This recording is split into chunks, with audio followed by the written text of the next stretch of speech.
Аав ээждээ бичсэн захиа. 2008 оны 9 сарын 12. Монгол Бадарчин 1-р аяны 48 дахь төр.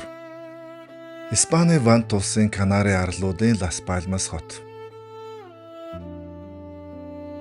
Арай гэж тээврийн усан онгоцоор Африк твээс гарч Атлантын далайд байдаг Испани Вант улсын Канари арлуудын Лас Пальмас гэдэг аялал жуулчлал өндөр хөгжсөн хотод буугаад хэд онлоо.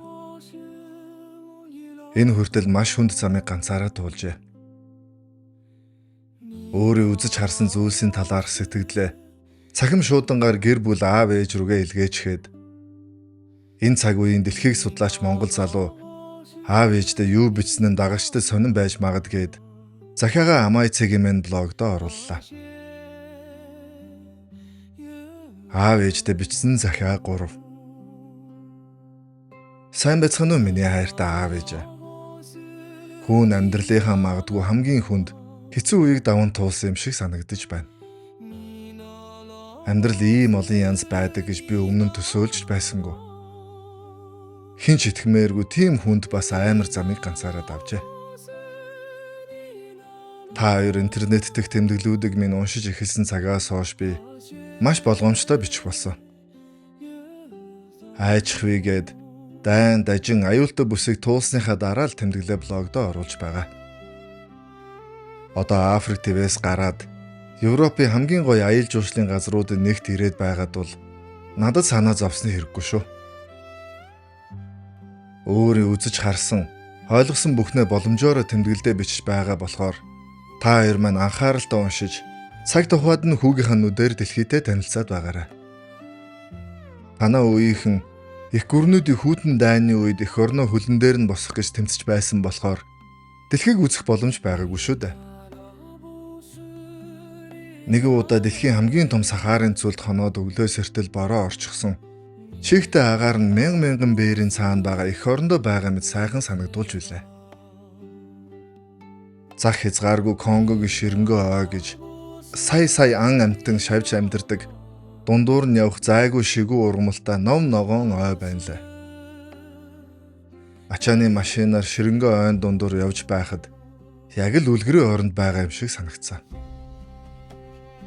Аврах том моднуудын хажууд контейнер атсан машин жижиг тоглоом шиг харагданлаа.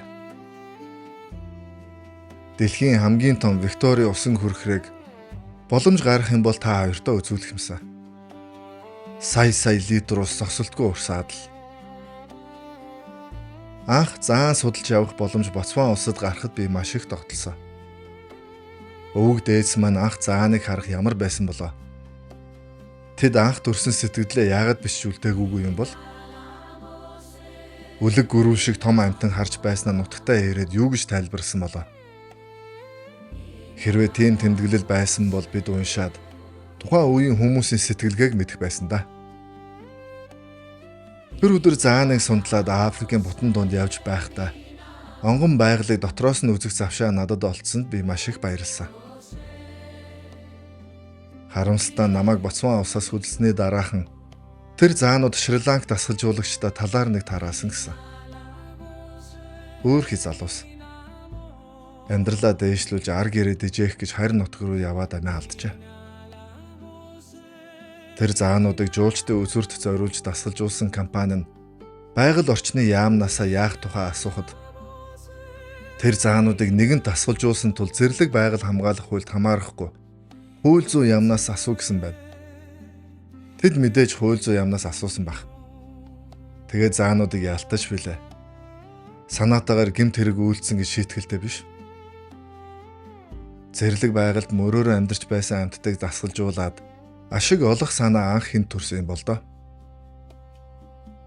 Байгалийн зүүн бэлгээрээ мянган жил амьдарсан амьтдыг мөнгө олохоор ашигласан хүмүүн төрлөختөн бид өөрсдөө буруутай. Дэлхийн хамгийн аюулгүй газруудын нэгт ирсэн байгаач би сэтгэл маань нэг л таавширдгүй. Болоод өнгөрсөн ч гэлээ Африкийн бүх үйл явдал дурсамжууд одоог болтол нүдэнд харагцаар байна. Тус дэвийн газрын зургийг харахаар өмнөх шиг нүдэнд тусгай байсан. Хэл, соёл, шашин, шүтлэг, ухсаа, гарвал, дүр төрхөөр өөр хүмүүсийн амьдралыг дотроос нь мэдэрдэг болжээ.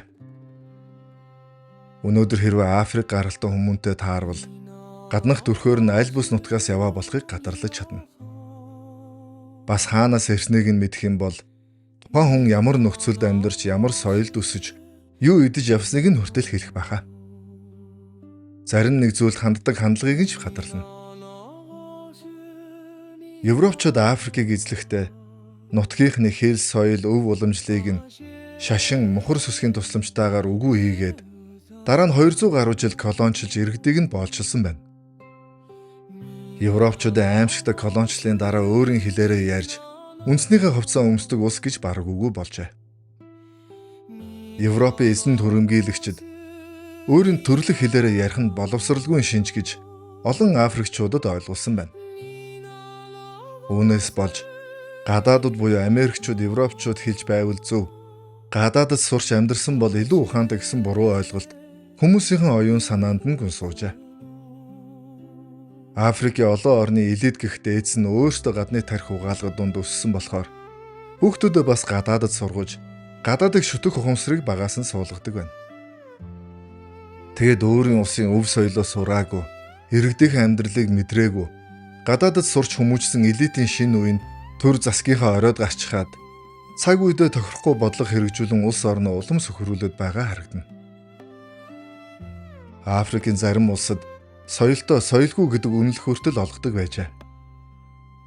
Тэгээд шөнөөр айлуудыг гертэн шалгалт хийгээд хэрвээ орон дээр биш газар унтаж, сэрээгээр биш гараараа идэж байх юм бол соёлтой гэдэг үнэмлэхийг нь хураадаг байж. Аль нь соёлтой, аль нь соёлгүй гэдэг дүгнэлтийг хэн нь хийх эрх мэдэлтэй юм болоо. Бид Африк твийн улсуудын түүхээс сургамж авч гадны соёлын болон эдийн засгийн нөлөөнөөс иргэдээ хамгаалж байхгүй бол шинэ үе маань монгол хэлээрээ ярихаа болж монгол хувцас соёлоос ичдэг болох аюулыг Африк твээс би олж харлаа.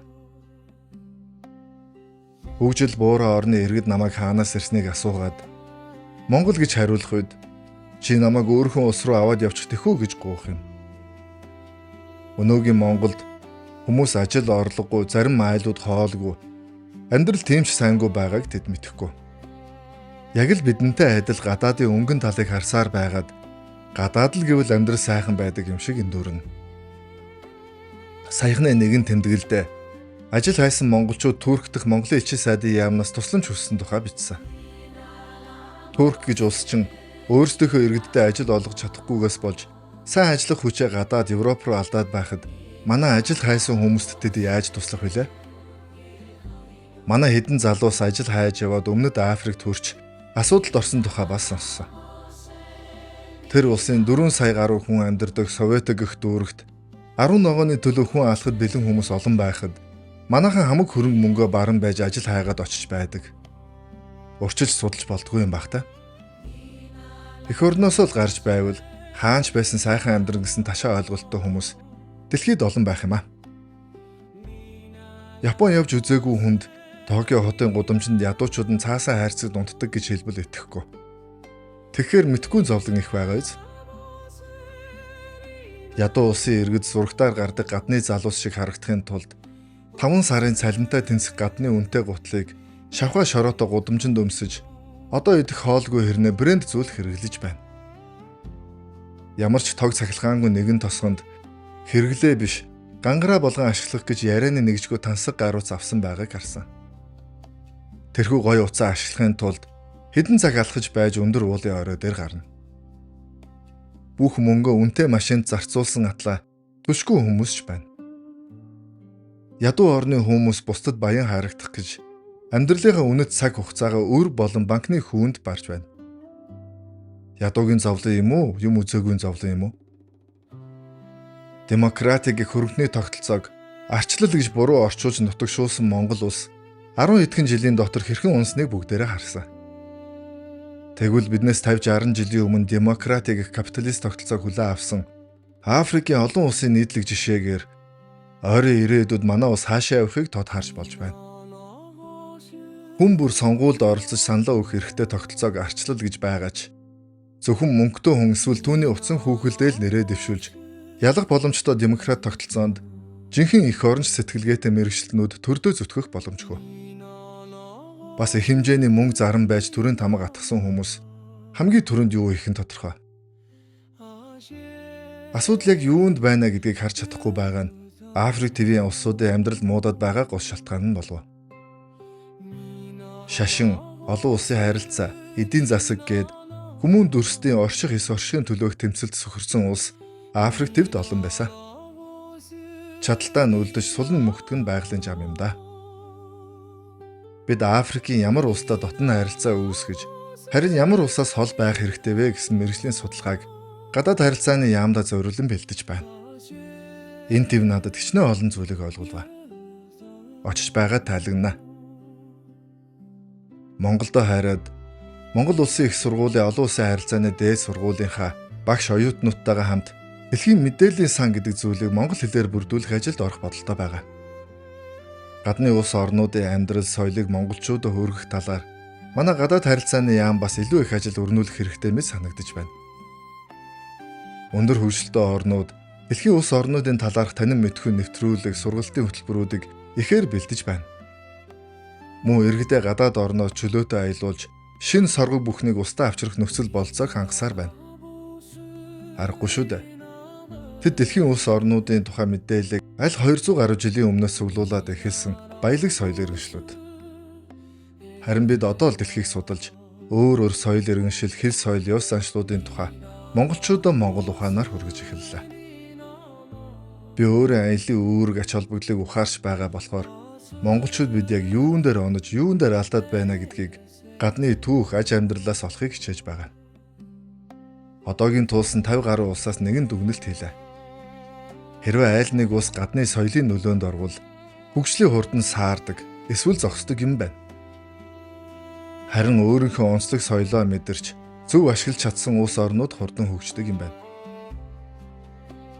Хэд хоногийн өмнө дайн дажин эртний зэвсэгт мөргөлдөөн гэмт хэргийн дүүргүүдтэй Африк твээс гарч барууны соёл иргэншлийн огт болсон арал дээр нь ирээд дэлхийн компьютер технологийн өөрчлөлтийг анзаарлаа. Замд гарч байх үед гар утас дөнгөж ярианы хэрэгслээс хөгжим тоглуулагч руу шилжиж байсан. Харин одоо зурагтын аппарат телевизийн сувгуудыг үздэг зурагт болжээ. Нэг компьютер дээр ажиллах гэтэл миний ажиллаж байсан XP-гээс хамаагүй өөр Windows Vista гэдэг шинэ үйлдвэрлэлийн системтэй байна. Адарчин болж замд гарахаас өмнө өөрийн студид аль болох сүүлийн үеийн хөгжмийн төхөөрөмжүүдийг ашиглаж байсан. Харин сүүлийн 3 жилд ямар шинжилэл гарсныг төсөөлхийн аргагүй. Аваа. Би нэг зүйлийг байнга боддог юм. Хамгийн хурдан шинжлэгдэж, өөрчлөлт бүхнийг гэртээ авчирдаг байхдаа нэгэн том алдаа хийснээр замд явахдаа ойлгосон. Хуучны улс төрийн онолтой энэ номуудаар яах юм бэ? Шин цаг үед эн чин модны биш болсон гэж хэлээд таны түүхэн ач холбогдолтой номуудыг номын сангаас буулган цуслангийн амбарт зөөж байсандаа би маш их хичиж байна. Тэнгэр шүтэнтэй эртний нүүдэлчин үндэстэн хүмүүн төрлөختний суурин соёлыг нутагшуулах гэж 70 гаруй жил ажиллаж байхдаа олж мэдсэн зүйлсийг өгүүлсэн номууд тэнд их байсан. Та санаж байна уу? Номын цэвэрлэгээ хийж байхдаа нэг ном олоод энэ одоо ямар хэрэгтэй юм шаалуудлаа гэж байлаа. Социализмын хөдөлмөрийн онол гэсэн баха. Тэгтэл хөрөнгөний засаглалтай орнууд тийм номуудыг хичээлийн хөтөлбөртөө ашиглан ажлыг хэрхэн эхлүүлж дуусгах тухай иргэддээ зааж, оюун ухаанд нь зөв төлөвшүүлсэн байна. Аав, таны 3 ханаар дүүрэн нийгэм улс төрийн маш чухал номуудыг нэг хаан хүртэл цомгтгох ажлыг зохион байгуулсандаа би харамсаж байна. Хэдийгээр энэ нэг л гэр бүлийн алдаа юм шиг боловч бусад хүмүүс төр засаг маань бас наттай адил түүх соёлдоо одоо ч ханцсаар байгаа. Өдөр бүр хипхоп хөгжим сонсдог байсан тэр нэг өдөр шүн дунд манай өрөөрөө шагаагаад "Миний хүү, Тупак байна уу?" гэж асуухад би таныг маш их гайхсан. Сүүлд электро хөгжмийг Монголдо нэвтрүүлэх хөгжүүлэх ажлыг явуулж байхад намайг яг юу хийгээд байгааг та хоёр сайн ойлгоогүй ч зүрх зогсоох гэж буй мэд хэмнэлтэй хөгжмийг маань өдөр шөнөгүй сонсохдоо огт төвөгшөөлгүй хүлээж авсанд би маш их баярлдаг. Та залуусын дунд ажилладаг Монгол Улсын их сургуулийн багш хүн болохоор шинэ үеийн залуус яг юу сонсож сонирхож байна гэдгийг 3 үгийнхээ хийж буй зүйлсээс мэддэг байсан болов. Таныг электро хөгжим сонсдог түүхийн профессор багш гэвэл таны үеийн хүмүүс гайхаж хөх хинээд нь хүрэх байх та. Та өгөөдө чөлөөтэй байлгаж амьдралыг ямар нэгэн шахалт дарамтгүй өөрийн нүдээр нээх боломж гаргаж өгдөг байсныг би аялынхаа явцад ойлгосон. Хүн зотох нь муу, учир нь шоронд орно гэж бодох биш. Харин хүнийг хохироож болохгүй. Учир нь монголчууд бид нэг үндэстэн ахын дүүсийн гэр бүл. Тэр хүн бол хэн нэгний хайртай дотны монгол хүн гэж бодохыг зааж сургасан та хоёртаа баярлалаа.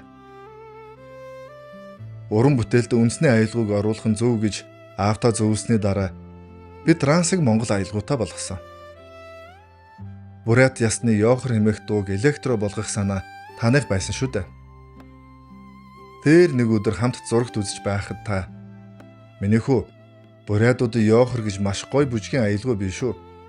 Түүнийг залуучуудад таниулж дөргиовол хэрэгтэй биш шүү" гэд аялж өгч байсан. Зөвхөн Монголд төдийгүй Оросын холбооны улсын бүгд найрамд бурят улсад бас олонний таашаалыг хүртсэн ёохор электро хувилбарыг бүтээсний дараа хэрвээ би транс электро хөгжимд Монгол гэсэн гарын үсгээ үлдээж байхгүй бол дэлхийн сая уран бүтээл дотор бусдаас ялгархгүй болно гэдгийг ухаарсан. Миний Суман дэлт гэдэг хөгжим Москвагийн Максимум гэдэг радиогоор тоглуулсан гэсэн. Хизээ нэг өдөр Монгол электро гэдэг урсгал гарч ирвэл аав таны зөвлөгөө нөлөөлсөн гэж бодороо. Хаялж байхдаа өөрийн хідэн бүтээлэг гадны бар, клубуудад тоглуулж туршиж үзсэн. Сүүлийн индиго цомгийг ямар ч дижэд сонсгож болж байна. Харж байгаад Монголын электро гэдэг урсгалыг илүү сайжруулах бодолтой хэвээрээ.